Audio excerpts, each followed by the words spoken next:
பேசியிருக்கிறாங்க. ஏன் திராவிட முன்னேற்ற கழகம் தளபதி அவர்கள் ஆட்சி பொறுப்புக்கு வர வேண்டும், அப்படி ஆட்சி பொறுப்புக்கு வருகிற போது இனிக்கும் அவர்கள் இங்கு வெற்றி பெற்றால் அதுதான் தளபதி அவருடைய ஆட்சி வருகும் என்ற இணைவோடு இது உரையாற்றியிருக்கிறார்கள். வந்திருக்கிற மொத்தம் 304 பூத்துகள் இருக்கிறது. நான் நேரடியாக உங்களிடம் தேர்தலுக்கு வந்து விடுகிறேன். 304 பூத்து இருக்கிறது. கிட்டத்தட்ட 2,17,000 வாக்குகள் இருக்கிறது. 2,17,000 வாக்குகள் என்று சொன்னால் ஒரு 17,000 வாக்குகள் குறைவாக பதிவானாலும் 2 லட்சம் வாக்குகள் உறுதியாக பதிவாகும். அப்படி உறுதியாக பதிவாகிற போது நம்முடைய பங்கு எப்படி இருக்க வேண்டும் என்று சொன்னால், உங்களுக்கெல்லாம் தெரியும், ஒரு பூத்துக்கு 10 பேர் ஏற்கனவே போட்டிருக்கிறோம். 100 ஓட்டுக்கு ஒருத்தர் என்ற அளவில் வந்திருக்குது. அப்படி பார்த்தால் 300 பூத்துக்கு 3000 பேர் இருக்கிறாங்க. 3000 பேரும் கிட்டத்தட்ட ஒருவருக்கு 30 வாக்குகள் நீங்கள் அதை வாங்கிவிட்டீர்கள் என்று சொன்னால் அவருடைய வெற்றி இன்றைக்கே உறுதி செய்யப்பட்ட வெற்றியாக இருக்குது. ரொம்ப மெனக்கெடலாம் வேணாம். 10 பேர் இருக்கிறீங்க. அந்த 10 பேரும் ஒவ்வொருத்தரும் உங்களுக்கு 100 ஓட்டு கொடுத்துருக்கு. 100ல் ஒரு பங்கு 30 ஓட்டை நீங்கள் எப்படி கவர் பண்ணணும், அது எந்த ஊடு, எப்படி இருக்கிறாங்க, அவங்களுக்கு யார் உறவினர், யார் சொன்னால் அவர்கள் கேட்பார்கள் என்பதை கண்டறிந்து நீங்கள் உன்னிப்பாக மைக்ரோ லெவல் என்று சொல்வார்களே, அப்படி குறுகிய அளவில் நீங்கள் பணியாற்றுவோர் என்று சொன்னால், நாம் பெரிய அளவில் பெரிய கூட்டம் போட்டு ஊர்வலம் நடத்தி அல்லது வார்த்தைக்கு வார்த்தை பேசி அல்லது அவர்களோடு மல்லு கட்டுவதை காட்டிலும் இது லகுவான வேலை. 90,000 ஓட்டுகள் வாங்குகிற போது அவர் 10-15,000 ஓட்டு வித்தியாசத்தில் நிச்சயமாக கிழக்கு தொகுதியில் வெற்றி பெற்று விட முடியும். கிழக்கு தொகுதி என்பது இது பாரம்பரியமான திராவிட முன்னேற்ற கழகத்துடைய தொகுதி. 1977ஆம் ஆண்டு எம்ஜிஆர் அவர்கள் தமிழ்நாடு முழுவதும் வெற்றி பெற்ற நேரத்திலும் கூட கிழக்கு தொகுதி திராவிட முன்னேற்ற கழகம் வெற்றி பெற்ற இடம். எனவே இது ஒரு பாரம்பரியமாக இருக்கிற இடம். உங்களுக்கு எந்த இடத்துல அடர்த்தியாக நமக்கு வாக்குகள் கிடைக்கும் என்பது நமக்கே தெரியும். எல்லா அதை சொன்னால் என்ன, எங்கள் பகுதியில் வாக்கு குறைவாக இருக்கிறது, அந்த பகுதியில் வாக்கு கூடுதலாக இருக்கும் என்றெல்லாம் கருத தேவையில்லை. ஒரு இடத்திலே நம்ம எங்கே வருகிறோம் என்று சொன்னால், நமது காந்தி மார்க்கெட் இருப்பது நமக்கு மிக மிக பெரிய பலமான இயக்கம். 10,000 வாக்குகள் இந்த ஒரே இடத்தில் கிடைக்கக்கூடிய இடம். எனவே நாம் பெறக்கூடிய வாக்குகள் என்பது ஒவ்வொரு மாநகர் மன்ற உறுப்பினர்கள் இருக்கிறார்கள், 23 மாநகர் மன்ற உறுப்பினர்கள் இருக்கிறார்கள், 46 வட்ட செயலாளர்கள் இருக்கிறார்கள், 3000 பேர் பிஎல்சி இருக்கிறார்கள். அப்புறம் பிஎல்ஏ டு பிஎல்ஏ வட்ட செயலாளர்களை தாண்டி ஒரு ஆள் தயாரிக்கப்படக்கூடிய ஓட்டு என்பது வெறும் 30 வாக்குகள் நீங்கள் உருவாக்கி விட்டால், அது உங்களுடைய வீட்டில் 4 ஓட்டு போனால் 26 ஓட்டு தான் நீங்கள் வாங்க வேண்டும். அப்படி வாங்கி விடுவீர்கள் என்று சொன்னால் அவருடைய வெற்றி எந்த கும்பனாலும் தடுத்து விட முடியாது. அதுதான் இருக்கிற நிலைமை. எனவே தான் நமக்கு அந்த எப்போவுமே ஆதரவான வாக்குகள் இருக்கும்.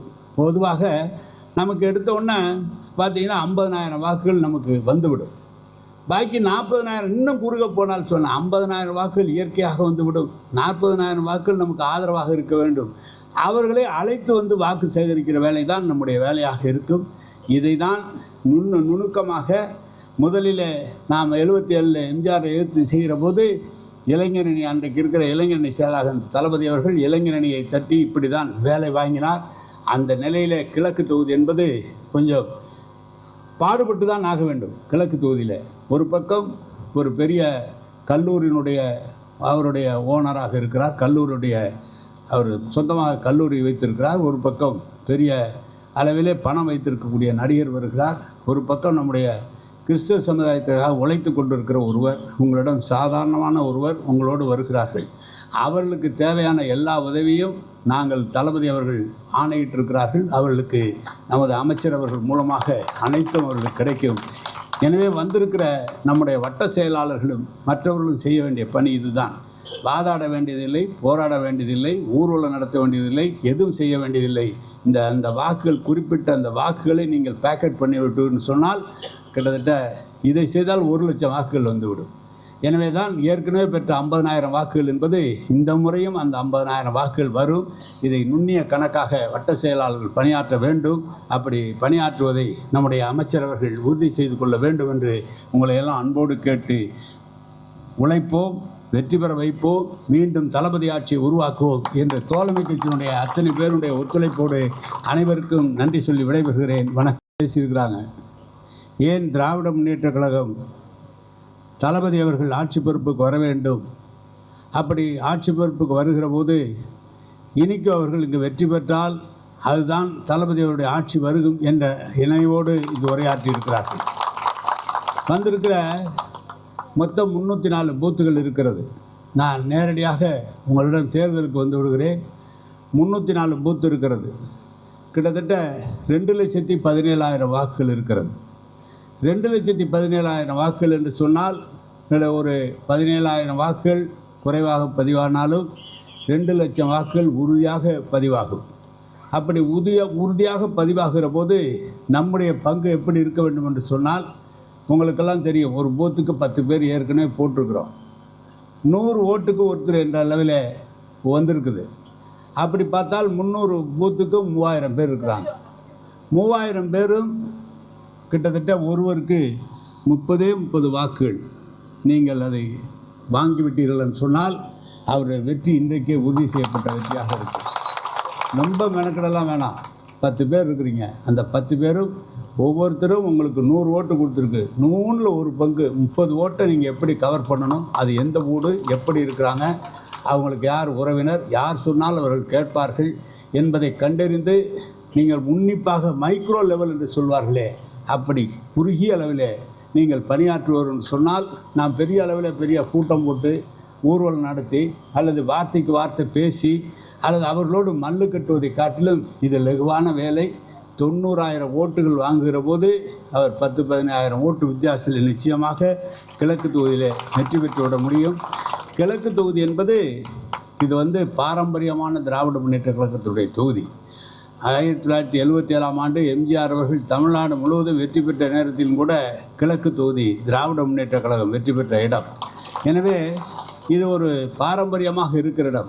உங்களுக்கு எந்த இடத்துல அடர்த்தியாக நமக்கு வாக்குகள் கிடைக்கும் என்பது நமக்கே தெரியும். எல்லா அதை சொன்னால் என்ன, எங்கள் பகுதியில் வாக்கு குறைவாக இருக்கிறது, அந்த பகுதியில் வாக்கு கூடுதலாக இருக்கும் என்றெல்லாம் கருத தேவையில்லை. ஒரு இடத்திலே நம்ம எங்கே வருகிறோம் என்று சொன்னால், நமது காந்தி மார்க்கெட் இருப்பது நமக்கு மிக மிக பெரிய பலமான இயக்கம். 10,000 வாக்குகள் இந்த ஒரே இடத்தில் கிடைக்கக்கூடிய இடம். எனவே நாம் பெறக்கூடிய வாக்குகள் என்பது ஒவ்வொரு மாநகர் மன்ற உறுப்பினர்கள் இருக்கிறார்கள், 23 மாநகர் மன்ற உறுப்பினர்கள் இருக்கிறார்கள், 46 வட்ட செயலாளர்கள் இருக்கிறார்கள், 3000 பேர் பிஎல்சி இருக்கிறார்கள். அப்புறம் பிஎல்ஏ டு பிஎல்ஏ வட்ட செயலாளர்களை தாண்டி ஒரு ஆள் தயாரிக்கப்படக்கூடிய ஓட்டு என்பது வெறும் 30 வாக்குகள் நீங்கள் உருவாக்கிவிட்டால், அது உங்களுடைய வீட்டில் 4 ஓட்டு போனால் 26 ஓட்டு தான் நீங்கள் வாங்க வேண்டும். அப்படி வாங்கி விடுவீர்கள் என்று சொன்னால் அவருடைய வெற்றி எந்த கும்பனாலும் தடுத்து விட முடியாது. அதுதான் இருக்கிற நிலைமை. எனவே தான் நமக்கு அந்த எப்போவுமே ஆதரவான வாக்குகள் இருக்கும். பொதுவாக நமக்கு எடுத்த உடனே பார்த்தீங்கன்னா 50,000 வாக்குகள் நமக்கு வந்துவிடும்.